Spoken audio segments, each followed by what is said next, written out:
안녕하세요. 오늘은 한강의 채식주의자 두 번째 리뷰를 하겠습니다. 이 책이 이렇게 시작하죠. 아내가 채식을 시작하기 전까지 나는 그녀가 특별한 사람을 생각한 적이 없었다. 이렇게 처음 시작하죠. 특별한 사람이라고 생각 안 했기 때문에 그 이후에는 이게 하나의 악의 씨가 되죠. 그래서 비극으로 치닫게 됐는데 우리가 내가 누구냐? 소크라테스 같으면은 너 자신을 알라. 그러면 우리 어때요? 나는 특별한 사람이다. 이렇게 알아야 되죠. 그렇게 모르면은 안 돼요. 왜 그런가 하면 사람은 다 다르거든요. 타고날 때 동물들은 본능대로 사는 거 거의 비슷해요. 그래서 사람은 큰 무리를 지어 살기 때문에 서로 역할이 다르죠. 개성이 다 달라요. 그래서 각자 성격대로 살아야 돼요. 성격대로 살아야지 다 다른 사람이 이렇게 뭉쳐야지 큰 사회를 이룩할 수 있거든요.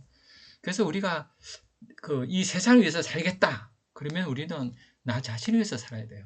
나 자신을 위해 살아야지 그것이 전체 사회를 위하는 게 되죠. 그래서 이 소설의 남편은 이렇게 생각하죠. 언제나 나는 과분한 것들을 좋아하지 않는 편이었다. 이게 참 슬픈 이야기죠. 우리가 과분하다 그러면은 내 분수에 넘치는 거잖아요. 근데 내 분수를 누가 알아요? 사람은 본인을 모르고 남도 모르거든요. 그래서 사람은 마음의 구조를 보면은 의식 세계가 있어요. 그리고 더 깊은 곳에 큰 무의식이 있거든요. 그래서 그 무의식은 본인도 몰라요. 그러니까 사람은 자신을 모르거든요. 그래서 레비나스라는 철학자는 타자는 무한이다 그런 말 하죠. 그러니까 자신도 타자예요. 내가 나를 모르죠. 나도 무한한 존재고 남도 무한한 존재예요. 무한하게 알 수 없어요. 그냥 신비로 가득 찬 존재죠. 이렇게 살아가야지 문제가 없어요. 근데 그러지 않고 우리는 딱 정하잖아요. 나는 어떤 사람이야. 사회가 정해주죠. 너는 그죠? 이 세상 몇 당, 몇 평 앞에 살아 이렇게 정해줘요. 그러면 그 속에서 우리가 살게 되면 이제 불행해지는 거예요. 우리는 무한하기 때문에 그래요.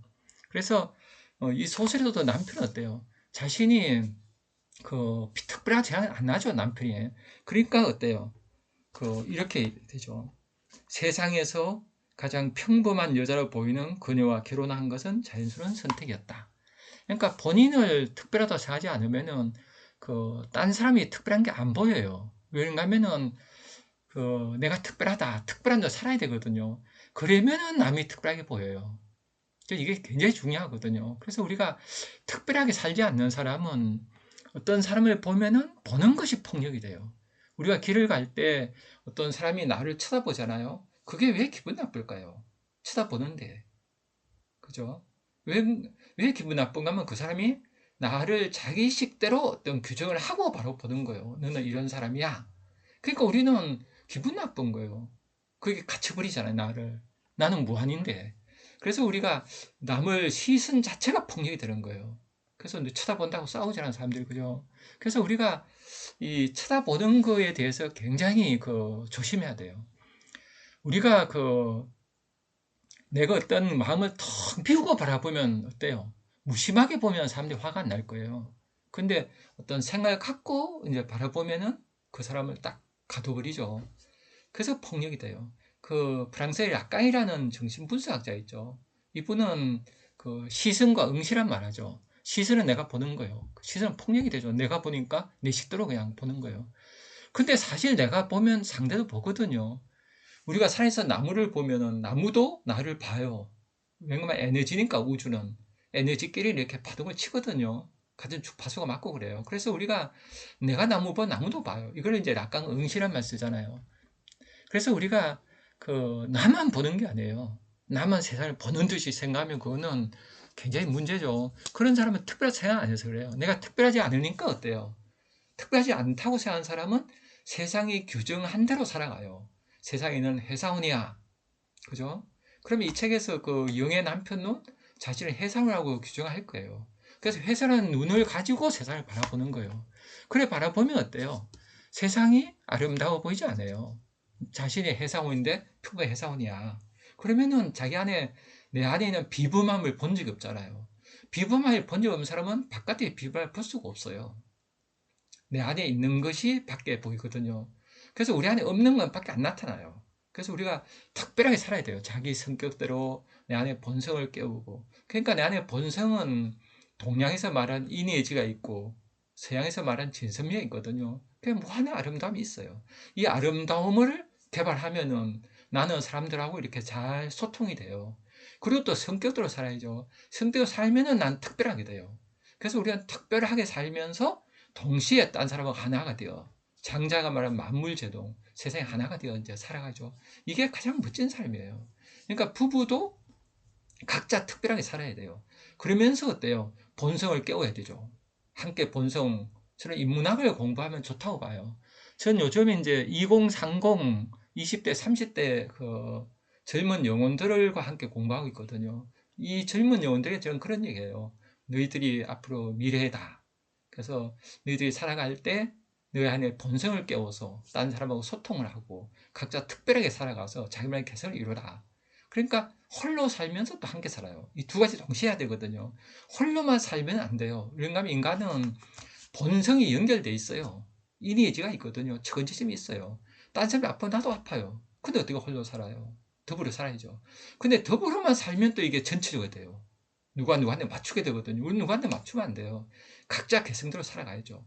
그래서 특별하게 개성대로 살면서 동시에 또 하나가 되는, 하나이면서 각자 자유로운 개인의 공동체 이렇게 살아가죠.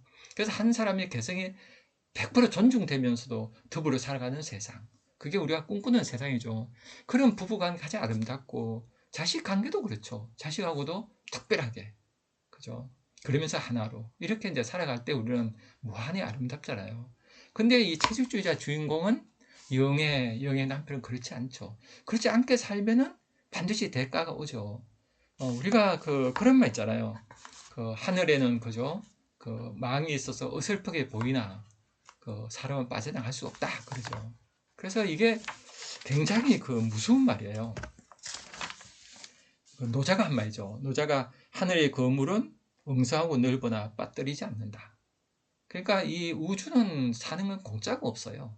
그러니까 우리는 제대로 살지 않으면 이제 뭔가 이렇게 대가를 받아요. 나폴레옹이 그런 얘기했죠.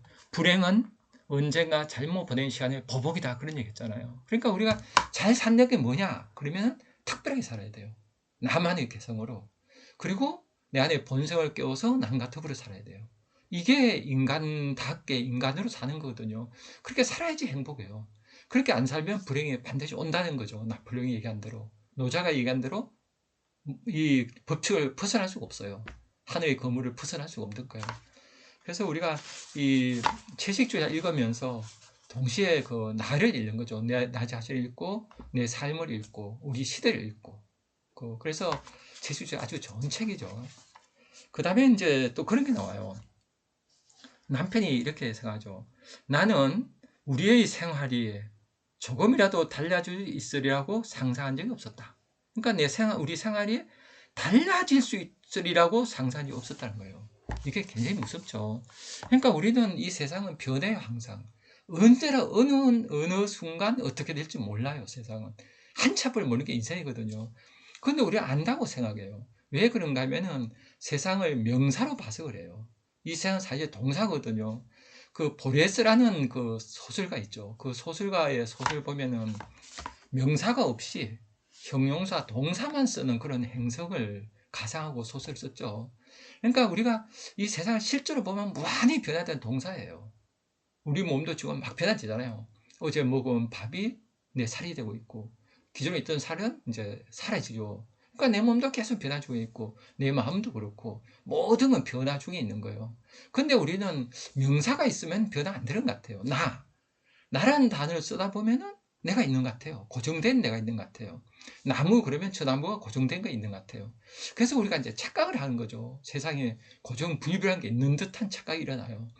이렇게 돼서 우리가 안정된 생활이라고 생각하고 살다가 어느 날 갑자기 사고가 일어나죠. 그럴 때 우리는 당하게 되는데 우리는 어때요? 이 변화를 받아들여야 돼요. 이런 삶을 니체는 아모르 파티란 말 쓰죠. 운명을 사랑하라. 아모르 파티. 그러니까 우리 인간은 어때요? 무한한 존재잖아요. 내가 그 본성 안에는 인의지 진선미가 있는 그런 위대한 존재죠. 그런 존재니까 어떤 상황에 가서도 해체하는 힘이 내 안에 있어요. 그래서 사건 부딪힐 때마다 운명을 사랑해야 돼요. 슬픔에 안녕하는 사강의 소설이 있죠. 슬픔이 왔을 때 안녕하고 받아들여야 돼요. 그러면 그 슬픔을 이기는 힘이 내 안에 있죠. 그래서 우리가 하나하나 고통이 올 때마다 하나는 헤쳐나가다 보면 내 힘을 이제 믿게 되죠. 나를 믿게 되고 힘이 생겨요. 이게 공부거든요. 그래서 공부는 학습이에요. 익혀서 배워서 익히는 거거든요. 내 몸이 익혀지는 거예요. 그래서 공부라는 게 머리만 외우는 이런 게 우리가 이제 익숙한데 이런 공부는 이제 벗어나야 되죠. 지식주 공부가 아니라 몸이 바뀌는 공부, 몸의 습이 바뀌어야 돼요. 그래서 그동안은 우리가 그 지식으로만 어떻게 하려고 그랬는데 이제는 그게 아니라 어떤 상황에 부딪힐 때마다 온몸으로 맞아들이는 거죠. 슬픔이 안녕하고 받아들여야 돼요. 그러면 내 몸이 알아서 그걸 해결해요. 힘이 있어요. 이거를 그 노자는 무의, 무불이라는 말 쓰죠. 무의, 무불이. 무의. 하지 않는데 무불이. 안 되는 게 없다는 거예요. 무의. 아무도 안 하죠. 무의. 하지 않는 거예요. 근데 무불위. 불위. 안 되는 게 없는 거예요. 다 되는 거예요. 그러니까 우리는 내가 나를 알 수 없거든요. 그 상황에 부딪히면 그걸 내 안에 어떤 힘으로 해야 돼요. 예를 들면 우리가 살아갈 때 어떤 큰 그 고민이 생길 수 있잖아요. 그때는 머리로 따지면 답이 안 나와요. 그때 마음을 무심히 해서 잊어먹는 거예요. 잊어먹고 있으면은 어느 날 응답이 와요. 내 무의식 안에, 우리 무의식에는 그죠? 이거 인류의 무한한 지혜가 있거든요. 이걸 융은 집단 무의식이란 말 쓰죠. 인류 전체 갖는 어떤 무의식 세계가 우리 안에 있어요. 온갖 뭐 굉장히 현자도 살고 계시고 그죠? 아니면 아니무스 이런 그 안에 여성 남성도 살고 더 들어가면 내 영혼인 셀프 자기 심혼 영혼이 살고 있어요. 그래서 무한한 나예요. 그래서 이 힘이 알아서 해결해 주는 거예요. 그러니까 우리가 자꾸 머리로만 해결하려니까 굉장히 힘들죠. 두렵고. 근데 우리는 무의식 안에 있는 셀프, 이 무의식의 거대한 힘을 믿고 우리가 부딪히며 살아가야 돼요. 그래야지 어떤 상황에서도 이제 대처하는 거예요.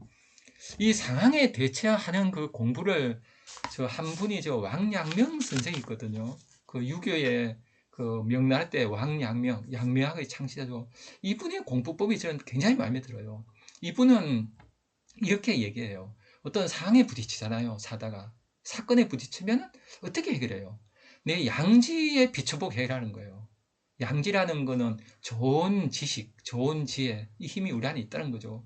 이걸 다른 말로 하면은 맹자의 양심하고도 볼 수 있죠. 양심이 갖고 있는 지혜적인 측면.